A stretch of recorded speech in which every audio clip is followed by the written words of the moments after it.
abençoe vocês que vieram à igreja, os que estão online. Vamos começar com a oração. Pai amado, nós nos colocamos na presença do Senhor e nós pedimos a Tua bênção. O Senhor sabe que nós precisamos do Senhor. Do Senhor vem a inteligência, vem a sabedoria, vem a fé, vem o Salvador, vem os dons, vem o fruto do Espírito, vem a Bíblia, vem o plano redentor, vem um conhecimento que o Senhor tinha de nós antes de nascermos. Do Senhor vem todas as coisas, o universo, a vida eterna, e nós nos colocamos diante do Senhor para sermos atraídos para a Tua presença, atraídos para a Tua vontade, atraídos para amá-lo, atraídos para gastar tempo com o Senhor, atraídos para conhecer a Tua palavra. Nós pedimos a Tua bênção em nome de Jesus. Amém. Nós vamos responder a pergunta: o que significa o Senhor é a minha porção? É uma expressão que aparece algumas vezes na Bíblia. A definição aqui é essa e eu vou mostrar na Bíblia. O Senhor é a minha porção é quando há um reconhecimento que tudo vem de Deus com entrega total. Nós existimos assim desse jeito por causa de Deus. Nós respiramos por causa de Deus. Nós temos vida por causa de Deus. Nós estamos vivos nesse segundo por causa de Deus. Ele é a fonte do sustento material, espiritual, emocional. Ele é a fonte da felicidade e do contentamento. Ele é tudo, e quando a pessoa compreende isso e ela se entrega ao Senhor, ela se consagra ao Senhor, devoção total. 0% de idolatria, idolatrias visíveis, fáceis de perceber, com as imagens, cerimônias, rituais. Zero idolatria de qualquer chamada divindade e zero idolatria de interior. São as idolatrias piores, que são as abstratas. Às vezes ideologias não têm imagem, ideologias, conceitos, situações que tomam o lugar de Deus e não reconhece que Ele é digno de honra e de glória, o autor da vida, Ele é o tudo. O Senhor é minha porção é quando nós reconhecemos quem Deus é, Ele é a fonte de todas as coisas, e nós nos entregamos a Ele de todo o coração, com zero idolatria, e tudo que nós queremos é amá-lo, gastar tempo com Ele, ser íntimos dEle, a despeito de qualquer situação da vida, a despeito de qualquer complicação. O Senhor, em princípio, propôs isso para os levitas. Os levitas tinham que ter o Senhor como a sua porção, mas não era exclusivo dos levitas. Antes de entrar então na terra prometida, o Senhor disse para os levitas que eles não teriam herança, eles não teriam porção, que o Senhor seria para essa tribo a porção deles, a herança deles. Claro que, como qualquer outra pessoa, eles tinham que viver, comer, dormir. Então foi destinado nos territórios das tribos que receberam o território, foi destinados 48 cidades para os levitas. Não eram cidades grandes, né? Estamos falando lá do passado. 48 cidades com pastagens para os levitas. Dessas 48 cidades, 6 eram cidades refúgio. Quando alguém matava alguém, por exemplo, não é aquele crime planejado, aquele crime no fervor ali do ódio, da briga, da discussão, ele tinha que morar nas cidades refúgio. Bom, isso é outra história.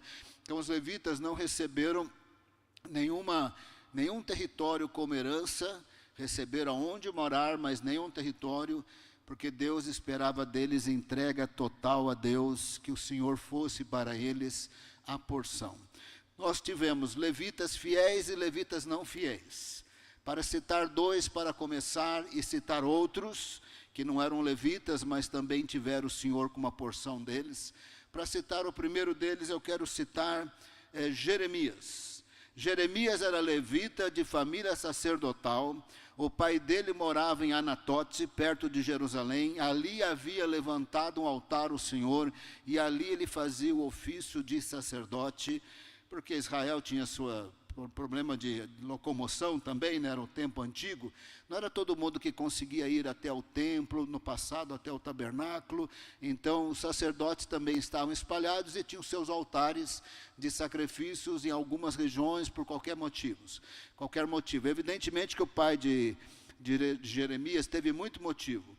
Por 55 anos Manassés reinou sobre o reino de Judá, completamente longe de Deus.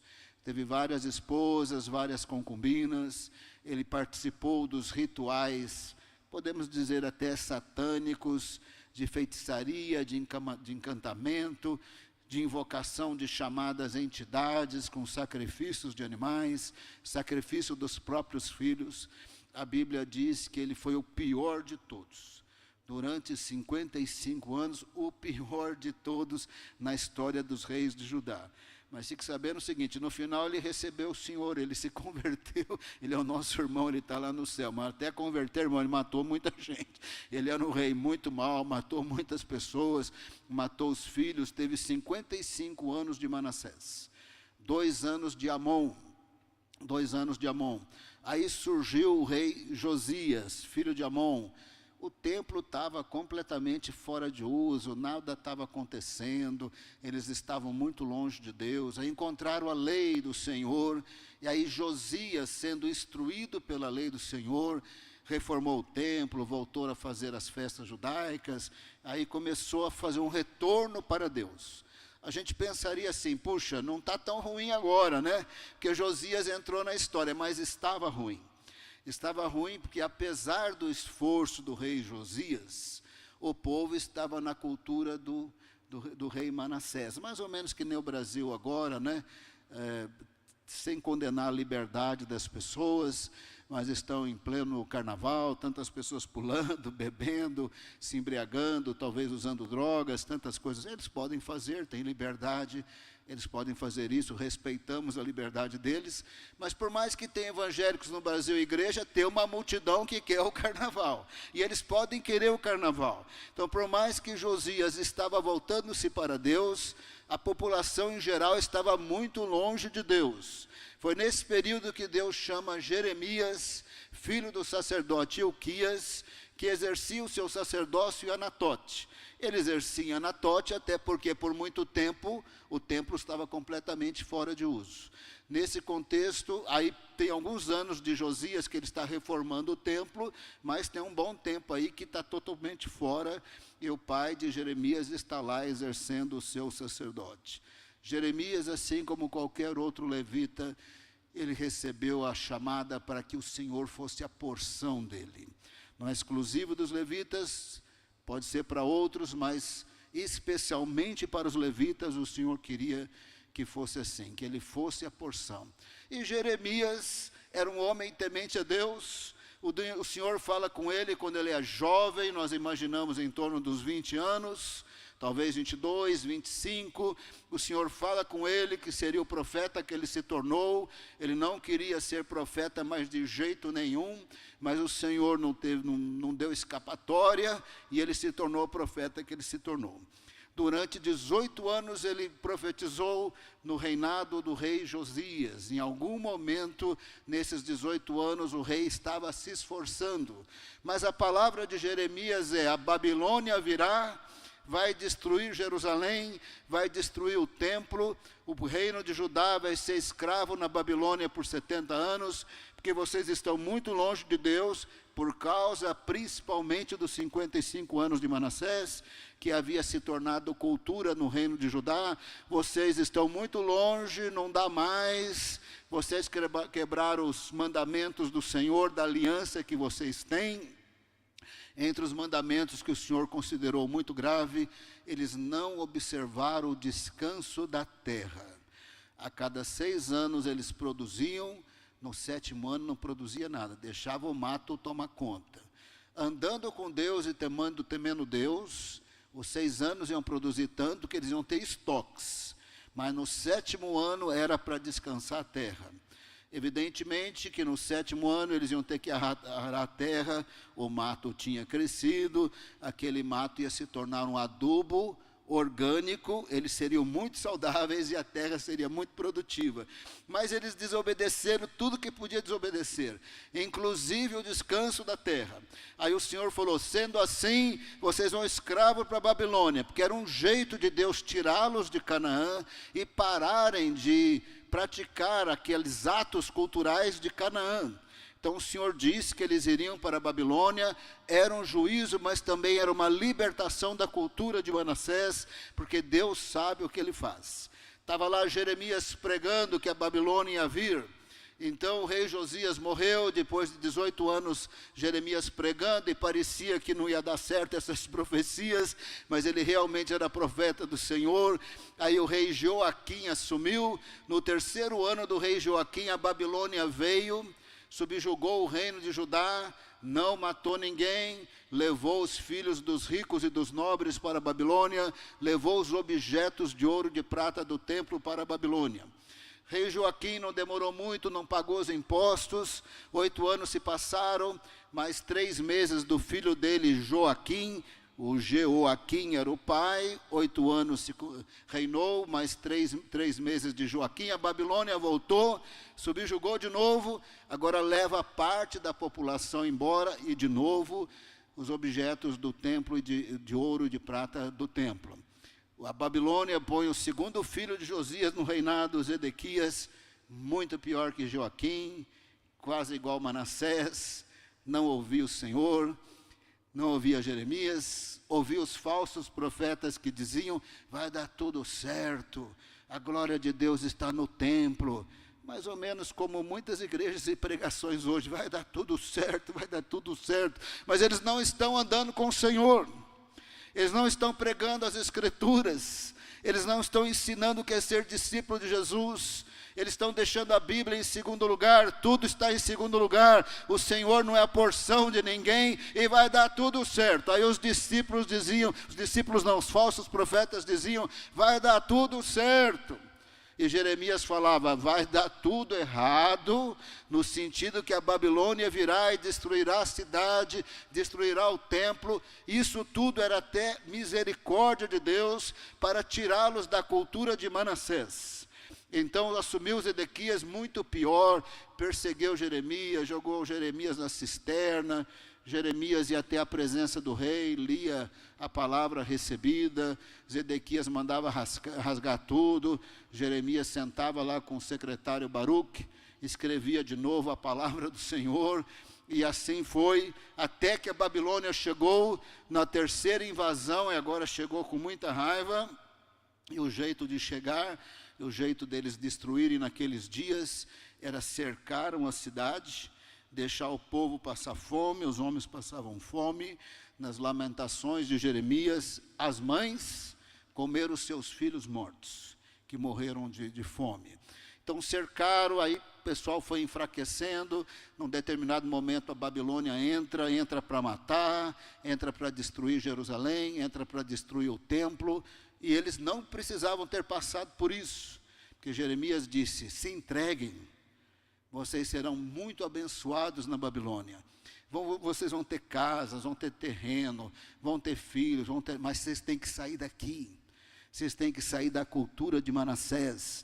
Mas ouvindo os falsos profetas, eles ficaram até o fim, até a destruição, até a morte, e assim foi. Jeremias contemplou esse processo todo durante 40 anos. Ele viu o povo passando fome. Ele viu o povo passando fome. Ele viu as mães comendo seus filhos. A gente não sabe se Jeremias estava dentro de Jerusalém, se ele estava lá em Anatote, mas Jeremias era testemunha disso tudo, e a palavra do Senhor havia se cumprido. Mas Jeremias, a gente pode dizer de Jeremias, ele era um homem que podia dizer: o Senhor é a minha porção. Ele é tudo para mim. Do Senhor vem a vida, do Senhor vem a respiração. Ele é a fonte de bênção material, espiritual, emocional. Nele a gente pode ter felicidade e contentamento, a despeito das circunstâncias. O Senhor é o mesmo ontem, hoje, sempre. Jeremias era muito focado no Senhor, focado na palavra do Senhor. E olha que ele foi chamado para falar: Jerusalém vai ser destruída. Ele foi chamado para dizer: o templo vai ser destruído. Ele foi chamado para dizer: vocês serão escravos na Babilônia, e ser escravos na Babilônia é melhor do que ser livre aqui nos dias de Zedequias. E os falsos profetas profetizaram tudo ao contrário. E o rei Zedequias perseguindo Jeremias. E Jeremias viveu isso tudo. Mas nós podemos dizer que ele podia dizer: o Senhor é a minha porção. Ele estava no foco total em Deus. Diante de ter profetizado e visto a destruição, e sabido quão ruim ia ser e como tinha sido, ele podia dizer, como está em Lamentações de Jeremias 3:21, eu vou ler alguns versos. Lamentações de Jeremias 3:21, não sei se os versos vão aparecer aqui. Lamentações de Jeremias 3:21, estou lendo na Nova Almeida atualizada. Quero trazer à memória o que pode me dar esperança.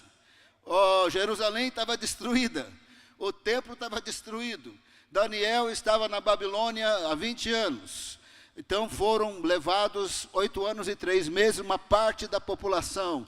Depois mais 11 anos de Zedequias, tudo destruído, levou o resto, ficando poucas pessoas, muito pobres, muito sem condição, ali na terra. O resto foi embora ser escravo.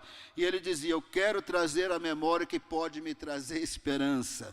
Jerusalém destruída não traz esperança, mas o Senhor e a sua palavra traz esperança. O verso 22 ele diz: as misericórdias do Senhor são as causas de não sermos consumidos, porque as suas misericórdias não têm fim. O que ele estava dizendo é: apesar dos dias de Manassés, apesar dos dias de Amon, apesar dos dias de Joaquim, apesar dos dias de Joaquim, apesar dos dias de Zedequias, apesar das abominações, apesar que matava os seus filhos, apesar que adorava demônios, apesar que perseguia os profetas do Senhor, as misericórdias do Senhor é a causa do reino de Judá não ter desaparecido. E as misericórdias não têm fim. E o Deus que falou que ia ter a destruição é o Deus que falou 70 anos depois: vão voltar, eu vou abençoar, eu vou restaurar. 70 anos depois, pois tinha que arrancar deles a cultura de Manassés. Então Jeremias podia dizer: eu quero trazer a memória que pode me dar esperança.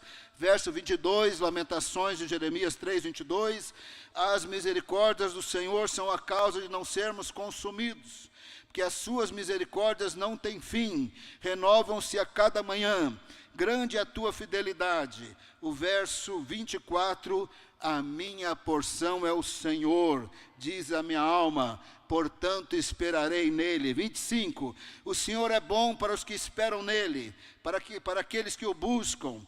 Bom é aguardar a salvação do Senhor, e isso em silêncio. Isso aqui é um homem que entendeu que o Senhor é a minha porção. Ele me deu vida, Ele me deu respiração, eu existo por causa dEle, eu o temi, eu o conheci. Eu não queria ser profeta, mas ele disse que eu tinha que ser profeta. Eu recebi uma palavra muito ruim, mas era a melhor palavra que Deus podia dar. A palavra de Deus não seria boa: fica na terra nos dias de Manassés. Ou vai pular o carnaval, nós estamos nos dias que os pastores estão falando que não tem problema. Nós estamos nos dias que os evangélicos estão tendo um show gospel antes do carnaval da cidade. Então, um negócio meio estranho nos dias de hoje. Mas isso não é bom. Continue como está nos dias de Manassés, não é bom. O bom é pregar a palavra do Senhor. Ele vai tirá-los daqui para a Babilônia, porque essa cultura dos dias de Manassés tem que sumir. Você tem que ser mudado, você tem que ser transformado. Você tem que andar na luz segundo a palavra do Senhor. Você tem que ser sal da terra e luz do mundo, e não igual ao mundo. E Jeremias pregou uma palavra tão ruim que, por outro lado, era a melhor palavra que Deus podia dar para uma pessoa. Eu vou te tirar daqui para te humilhar, para te mudar, para te transformar, para você deixar essa cultura aqui de Manassés para trás. E Jeremias podia dizer: Ele é a minha porção, Ele tem o melhor para mim. As misericórdias do Senhor não têm fim. Se Judá ainda está vivo na Babilônia, é por causa do Senhor. Se Judá vai voltar a ser restaurado, é por causa do Senhor. Essa misericórdia, o Senhor é bom, suas misericórdias não têm fim, é a causa de não sermos consumidos. É a misericórdia de Deus que ainda estamos vivos, e Judá vai voltar para ser melhor. Por isso o Senhor é minha porção, Ele é bom para aqueles que esperam nele, para aqueles que buscam Ele, e é bom aguardar a salvação do Senhor, isso em silêncio. Aqui está um levita que sabia o que era o Senhor é minha porção. É quando nós reconhecemos que tudo vem de Deus, a vida, os bens materiais, Ele é a fonte de bênçãos materiais, espirituais, emocionais. Na verdade, Ele é até a fonte da felicidade e do contentamento, quando nós o conhecemos, quando nós andamos com Ele, e nós não estamos falando de dias fáceis. Nenhum desses profetas do Senhor viveram dias fáceis, mas eles se alegravam no Senhor, se regozijavam no Senhor. O Senhor era tudo para eles. Quer estivessem no vale da sombra da morte, quer não estivessem, o Senhor era tudo para eles. Jeremias podia dizer no verso 24, Lamentações 3, 24, a minha porção é o Senhor, diz a minha alma, portanto esperarei nele. Tem um segundo levita também, que é um exemplo de levita que temeu a Deus. Muitos temeram, né? Esdras era levita, Zacarias, o pai de João Batista, era levita, João Batista era levita, o sacerdote Josué, nos dias de Zorobabel, era levita, o sacerdote Joás, teve muitos levitas tementes a Deus, que souberam viver essa expressão, o Senhor é a minha porção. Um que se destaca muito é Asaf. Ele é autor de vários salmos no livro de Salmos. Ele foi contemporâneo de Davi e foi contemporâneo de Salomão. A arca havia sido levada para os filisteus por causa dos pecados dos filhos do sacerdote Eli, e porque o sacerdote Eli deixava correr solto. Então a arca foi levada para os filisteus, depois de muitas situações e detalhes. A arca tinha voltado, estava voltando, uma pessoa morreu, parou ali, e aí o rei Davi fez um tabernáculo no Monte Sião. Monte Sião é onde ele morava. Quando ele conquistou uma fortaleza dos jebuseus, ele fez uma muralha muito boa, ele botou o palácio dele lá, e aí ele colocou também um tabernáculo para receber a arca. É chamado o Tabernáculo de Davi. No tabernáculo de Davi havia louvores 24 horas por dia e oração, e o coordenador disso tudo era Asaf, esse levita responsável pela liturgia desse culto contínuo a Deus, onde estava o tabernáculo de Davi, onde estava a arca. A arca não voltou para o tabernáculo de Moisés, ela veio, quando voltou, Davi faz um tabernáculo só para ela, do lado ali das dependências do seu palácio. Davi também era de oração, era de louvor, também era compositor de salmos, e Asaf fazia parte disso. Davi morreu, o templo foi erguido por Salomão, Asaf ainda estava vivo, e ali no templo de Salomão conjugou os dois tabernáculos, o tabernáculo de Moisés e o tabernáculo de Davi. E ali no templo de Salomão, enquanto foi possível caminhar essas coisas todas, então Asaf estava responsável pelos períodos de louvor e oração que continuavam sem parar, também autor de vários salmos, também regente de um coral grande, também os coatitas tinham um coral grande. Esse é um período muito áureo, e Asaf era esse homem totalmente entregue a Deus. O Senhor era a porção dele, ele sabia que o Senhor era a fonte de tudo, que só valia a pena viver com Deus, com entrega total, zero idolatria. Idolatria bem visível, idolatria invisível, zero idolatria. Entrega total a Deus. Mas ele sabia também que na nossa humanidade os anos vão passando, chega uma hora que é hora de estarmos com o Senhor, de irmos para o paraíso, e com esse avançar da idade vem alguns problemas, mas Asaf estava andando com Deus, alegre em Deus, contente em Deus, fazendo o seu ministério conforme havia sido programado. Mas ele falou assim no Salmo 73, verso 26.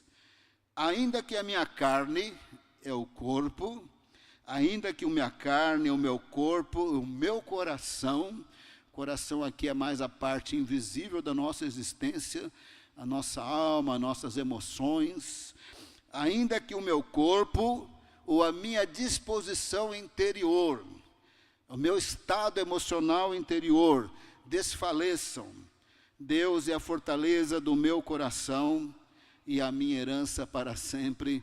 A minha herança é um outro jeito de dizer, ele é a minha porção. Deus falou para os levitas, vocês não terão herança, porque eu serei a porção de vocês.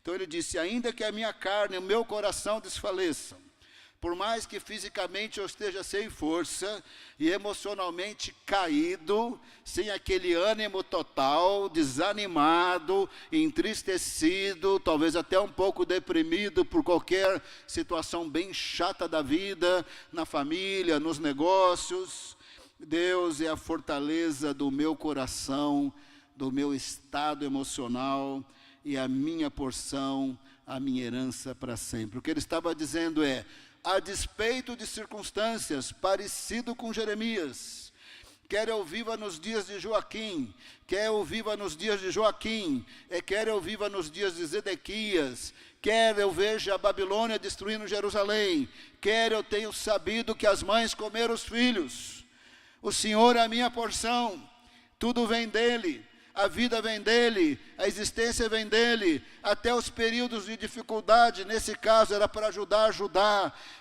ou qualquer momento da vida, eu já não sou tão jovem assim, está me faltando a força física, está me faltando o ânimo, já não estou ali com a adrenalina bombando mais, mas a minha fortaleza é o Senhor, a minha porção é Deus.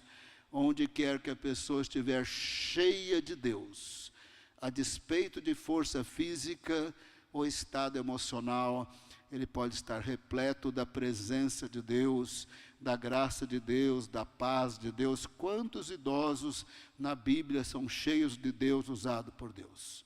Se você pensar em Abraão, se pensar em Moisés, se pensar em Daniel, que viveu tantas décadas, passou de 90 anos lá na Babilônia, se você pensar em Simeão, capítulo 2 de Lucas, se pensar em Zacarias, pai de João Batista, a profetisa Ana, de 84 anos, em Lucas 2, quantos idosos cheios de Deus, refletindo a presença de Deus, a glória de Deus, recebendo palavras de Deus, revelação de Deus, porque o Senhor era a porção deles, a despeito de qualquer circunstância. Asaf podia dizer, o Senhor é a minha porção. Agora havia muitos levitas consagrados, eu citei vários, eu citei 2, mais Jeremias, mais Asaf, mas nós temos Esdras, nós temos o sacerdote Joás, nós temos o sacerdote Josué, nós temos o sacerdote Zacarias, nós temos João Batista, e nós temos vários levitas consagrados a Deus nos termos propostos por Deus, mas não era exclusivo deles. Qualquer pessoa podia ser consagrada, qualquer pessoa podia entender, qualquer pessoa podia reconhecer, olha, a fonte da vida é Deus, eu só existo por causa dele, eu só estou respirando por causa dele. A fonte da salvação em Jesus é Deus, a fonte do Espírito Santo que está em mim é Deus, a fonte do fruto do Espírito, dos dons do Espírito, a fonte da vida eterna, a fonte da revelação histórica de Deus na Bíblia, que foi se cumprindo ao longo dos séculos, está se cumprindo até hoje, é Deus. A fonte da proteção espiritual é Deus. A fonte da misericórdia infinita que se renova a cada manhã e não tem fim, a causa de não sermos destruídos, é Deus. Deus é bom para aqueles que o buscam, para aqueles que esperam nele. Espere a salvação de Deus em silêncio. A fonte da salvação, da vitória é Deus. E, portanto, vou me entregar ao Senhor, zero idolatria. Zero idolatria. renuncia a tudo aquilo que não está segundo as Escrituras. Renuncia. Não ouça conversa. Se alguém que parece que é pastor, que é apóstolo, que é missionário, está falando coisa que não está na Bíblia, deixa para lá, irmão. A palavra do Senhor tem que ser autoridade máxima. Não é líder de igreja, líder de ministério. Tem que pregar a Bíblia e viver a Bíblia. Tem que se entregar ao Senhor.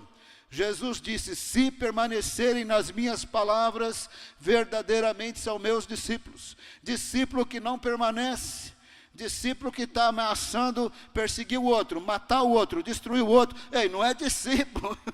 Isso aí não é discípulo. Discípulo que está perdendo tempo na rede social para criticar outro ministério, essa igreja, aquela igreja, ei, está estranho aí. Pregue a palavra do Senhor, viva a palavra do Senhor, se entregue ao Senhor, viva plenamente nos caminhos do Senhor, faça a vontade de Deus, peça ajuda do Espírito Santo. Nós não somos órfãos, o Espírito Santo está dentro de nós. Fala: Senhor, pelo teu poder, pelo teu Espírito Santo, eu vou amar o próximo, eu vou resolver o problema lá que eu tenho que resolver. Se depender de você, né? Tem problema que a gente não consegue resolver, que tem uma segunda pessoa, uma terceira pessoa envolvida, nem sempre essa pessoa quer reconciliar, quer resolver, quer viver bem, aí não deu. Mas se depender de nós, vai resolver. Se depender de nós, tem perdão. Se depender de nós, abençoamos em vez de amaldiçoar. Se depender de nós, andamos nos caminhos do Senhor. Tem outra pessoa envolvida e não quer colaborar no processo segundo as Escrituras, já vai ele que responde para Deus. Mas a nossa atitude tem que ser de abençoar, de perdoar, de andar nos caminhos do Senhor, porque Jesus disse: se permanecerem nas minhas palavras, verdadeiramente são meus discípulos. Agora, não precisava ser levita. Por exemplo, Daniel, Misael, Azarias, Ananias, parece que não eram levitas, eram consagrados a Deus na Babilônia. O apóstolo Paulo, quando conheceu Jesus, ele era da tribo de Benjamim, consagrado ao Senhor. Os discípulos de Jesus, por tudo que sabemos, há uma possibilidade de Mateus Levi ser levita, mas não é garantido. Ele podia ter sido chamado Mateus Levi sem ser dos levitas, mas possivelmente Mateus Levi era dos levitas e os demais não eram levitas. Então, quantos servos de Deus que não eram levitas, mas se entregaram completamente ao Senhor e Deus os abençoou. O rei Davi era da tribo de Judá e ele era totalmente entregue a Deus. Ele nunca foi idólatra, daquelas idolatrias de Canaã. Ele nunca sacrificou um filho para um Baal que seja. Ele nunca fez nada disso. Ele era totalmente entregue. Ele foi imprudente em 2 ocasiões e pecou, mas ele não era idólatra. Ele reconhecia o Senhor e quando admoestado, ele se arrependeu dos seus pecados e andou com Deus. E o Senhor prometeu que o Messias nasceria da descendência dele. Por isso que um dos títulos de Jesus é Filho de Davi. No Salmo 16, verso 5, Davi, que era da tribo de Judá, escreveu isso. Salmo 16, verso 5, não sei se está sendo transmitido, está sendo ali. Salmo 16, verso 5, Nova Almeida atualizada. O Senhor é a porção da minha herança, ou seja, o Senhor é a minha porção e o meu cálice. Tu sustentas a minha sorte. Irmão, qualquer um de nós podemos ter o Senhor como a nossa herança. Qualquer um de nós. A vida vai ser completamente diferente. Nós não seremos super-heróis. Tem hora que nós estaremos diante de destruições, como Jeremias. As lamentações de Jeremias não chama lamentações de Jeremias à toa. Ele viu muitas situações, ele lamentou tudo que ele viu, mas ele podia dizer: a despeito de tudo, o Senhor é a minha porção. Totalmente entregue a Deus. Foi um homem muito usado por Deus no contexto de entrega total. Ele profetizou a destruição do reino de Judá, mas ele também profetizou a restauração. Ele profetizou que ia durar 70 anos, e da hora que Daniel, no primeiro exílio, vai para a Babilônia, até a ordem de Ciro o Grande para voltar, deu exatamente 69 anos e 3 meses. E Deus disse que o cativeiro ia durar 70 anos. Quando o imperador dá ordem de 69, com 69 anos e 3 meses, para eles retornarem, você tem que lembrar que eles não retornaram de jato, eles retornaram de camelo. Você tem que lembrar também que não dava para você subir no camelo e sair andando. Você tinha que ter muitos camelos para fazer a mudança e muitas pessoas viajando com você por causa dos perigos da viagem. Você tinha que viajar numa caravana grande. Então, você imagina organizar uma caravana sem telefone, sem internet, viajando de camelo. Então, quando a primeira caravana chegou lá, estava completando 70 anos. Mas 70 anos para a ordem de restaurar, né? Mas outras caravanas foram chegando com 72 anos, 73 anos, 78 anos, que nem hoje, tem muita gente voltando para Israel. É um processo que não para. Mas, de fato, as profecias de Jeremias se cumpriram. Ele também profetizou a queda da Babilônia, ele também profetizou da nova aliança no sangue de Cristo, ele também profetizou sobre o Espírito Santo de Deus dentro de nós. Quer dizer, foi um homem muito usado por Deus. Todos esses canonizados, eles não estão canonizados à toa. As profecias de Daniel, como elas se cumpriram nos dias da Babilônia, dos medo-persas, dos gregos, dos romanos, indicando que a profecia do reino do anticristo e a segunda vinda de Jesus nas nuvens também vai acontecer no momento e na hora de Deus. Esses profetas não estão na Bíblia à toa. Eles não foram canonizados à toa. Não teve grupos de escribas, geração por geração, fazendo manuscritos para não subir à toa. Jeremias foi totalmente, assim, teve oposição forte. Ele foi perseguido e ameaçado de morte muitas vezes. Mas depois que as profecias se cumpriram, os judeus religiosos falaram assim, nós não podemos perder, Deus falou. Aí passaram a copiar, mas aí nós temos neles exemplos de que o Senhor era a porção deles. Agora, todo mundo aqui vai querer, depois da palavra bíblica, que o Senhor seja a nossa porção, não é verdade? Agora, a melhor coisa do mundo que eu aprendi ao longo dos anos, é a gente desejar, pedindo para o Espírito Santo nos ajudar. Porque quando você não tiver força, o Senhor vai lá, vai te ajudar mesmo, só se você não tiver força. Quando você estiver lá, eu quero morrer, porque pode acontecer, né? O profeta Elias foi para o buraco e falou, quero morrer. O profeta Elias foi no Monte Horebe falar para Deus que tinha dado errado. Olha o que Elias fez. Ele andou vários quilômetros para chegar lá e falar, Deus, deu errado. Só tem eu, me mata e zera esse negócio e esquece. O Senhor falou, não, Elias, tem mais 7.000. E outra coisa que Deus podia ter falado para ele, porque Deus não falou. Deus falou, volta lá, unge Eliseu e tal, Jeú e tal. Ele podia ter falado, você pensa que eu sou qualquer um? Eu falei que vou enviar Jesus, nem enviei ainda, você está querendo que eu zero tudo? Eu nem enviei o Messias da descendência de Davi, ele nem morreu, nem ressuscitou, eu nem derramei o Espírito Santo, você está querendo que eu zero tudo? Você veio aqui em Horebe falar para mim que deu errado? Não deu errado, vai dar certo, porque Deus cumpre a sua palavra. Então nós vamos orar para o Senhor ser a nossa porção, mas não assim de maneira religiosa. Ao falar que o Senhor é minha porção, eu preciso dizer, ele era a porção de Jeremias diante de dias difíceis. Ele era a porção de Jeremias quando ele estava na cisterna. Ele é a porção de Asaf quando Asaf estava envelhecendo. Ele era a porção de Daniel quando tinha mais de 90 anos, Daniel 10. Aquele velhinho vai orar e tem aquela guerra espiritual nas regiões celestiais, que vai dar a revelação dos últimos 2 capítulos de Daniel. Por isso que o anjo não chegava. Porque se o anjo chegasse e falasse o que está escrito ali, ia ser uma coisa muito complicada. Então, muito obrigado. Mas nós podemos falar, Senhor, nós queremos que o Senhor seja a nossa porção e nós queremos a ajuda do Teu Espírito Santo. Tem uma coisa sobrenatural quando 2 ou 3 oram no nome de Jesus. Você sabia disso? Então eu queria pedir para você ficar em pé, com a pessoa que está do seu lado, possivelmente sua esposa, sua melhor amiga, seu melhor amigo, seu marido. Ora com a pessoa que você se sente à vontade nesse momento, mas não fica sozinho. Arruma alguém aí para orar. Amém? Amém? Arruma alguém aí para você orar. Abaixa a sua cabeça. Abaixa a sua cabeça. Faça a sua oração com a pessoa que está ao seu lado. Senhor, eu quero que o Senhor seja a minha porção. Eu quero que o Senhor é o tudo para mim, mas eu quero viver entendendo que o Senhor é o tudo para mim.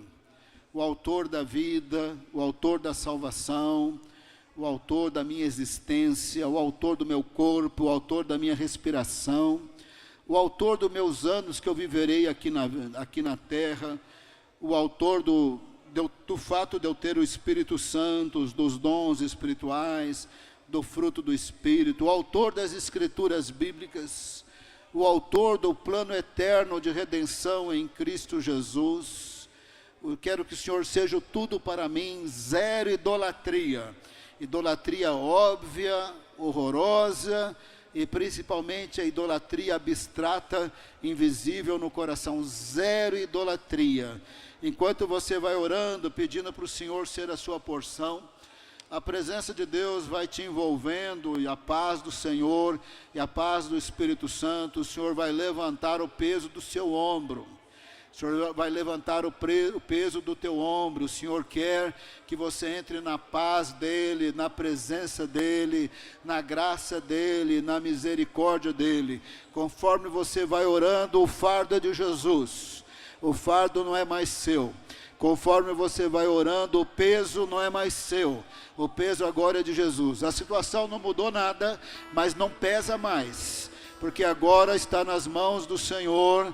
Ele vai te ajudar na situação tão triste. Não depende de você, depende da outra pessoa. A outra pessoa não ajuda, a outra pessoa não melhora, a outra pessoa atrapalha. Mas o Senhor vai tirar de você o peso da situação. Vai mostrar para você que Ele te ama, que Ele está com você. Enquanto você fala, eu quero que o Senhor seja a minha porção. Me ajuda com a tua presença, me ajuda com o teu Espírito Santo. Enquanto a igreja de Jesus ora, o clamor está subindo, o incenso está subindo. O incenso de oração está subindo diante do trono de Deus. Então apresenta aquele pedido que está te agoniando, porque a oração está subindo no trono de Deus. Aquela situação que te incomoda, que te entristece, apresenta diante do Senhor. E Pai amado, nós colocamos os pedidos dessa urna na tua presença. Nós lembramos das pessoas que têm nos pedido oração. Nós não falaremos os seus nomes, nem as situações, mas nós apresentamos os pedidos que estão na urna, os pedidos que chegaram por WhatsApp.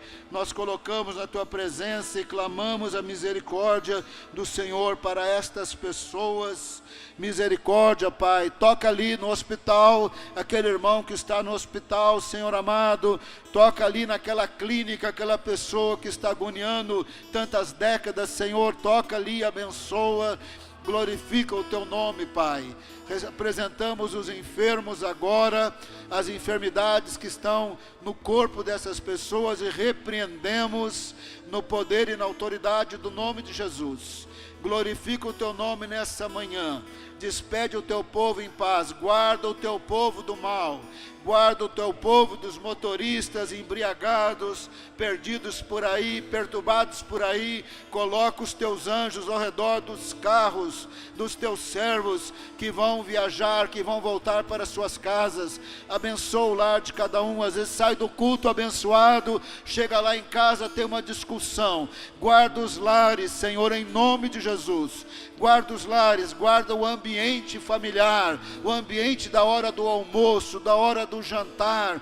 Guarda com a tua presença, com o teu poder, com a tua misericórdia, Senhor, sem confusão na casa dos teus filhos e filhas, sem problema na casa dos teus filhos e filhas, porque a tua presença é o teu amor, é o teu Espírito Santo, ou é o Senhor operando segundo a tua misericórdia que dura para sempre. Abençoamos os nossos irmãos que estão online, nos seus lares, nas suas agonias, talvez um pouco entristecidos, talvez um pouco desanimados. Nós os abençoamos com teu Espírito Santo, em nome de Jesus. Aleluia. Glorifica o nome do Senhor através dos teus servos, em nome de Jesus.